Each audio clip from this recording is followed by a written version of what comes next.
PSA, a little tidbit.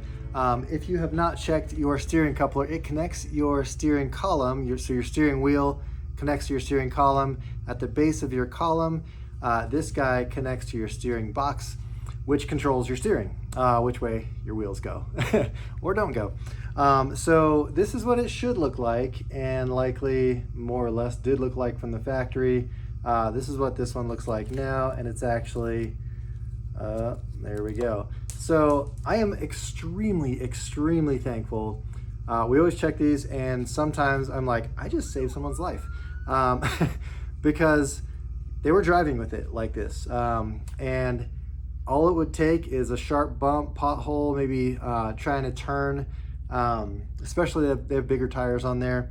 And this could have just ripped through the cords all the way, while you have no steering. And that is honestly just absolutely terrifying. Oh my Lord, guys.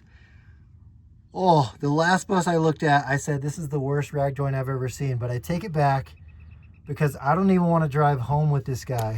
So I always replace these, and actually do it just as a matter of course. I don't even charge folks for it who bring their buses into the shop, because it just needs to be done. It's a safety issue. So here's this guy. These are the good ones. Here's, I mean, just so you guys have it if you need it. There's the part number from that guy. I forget where I got this, BBT. Honestly, I forget. I order in bulk, and I have a lot of different sources. This may have been J-Bugs, actually. I'm not really sure.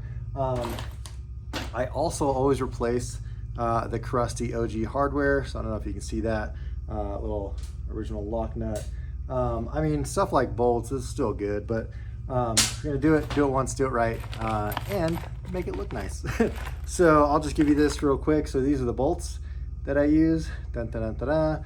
Flange head bolts. These are the nuts that I use. Bell Metric, shout out. Bell Metric's fantastic. And then little wave washers right there.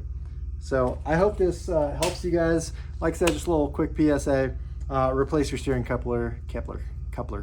Your steering coupler, if you have not yet, at least check it out. Make sure it doesn't look like this old crusty guy. And safe travels as you go. Yeah, see, I had a cool ending in my head, but that didn't actually come out of my mouth. So yeah, happy coupling. That was super cool. All right, glad to end it on that. Thanks guys, see ya.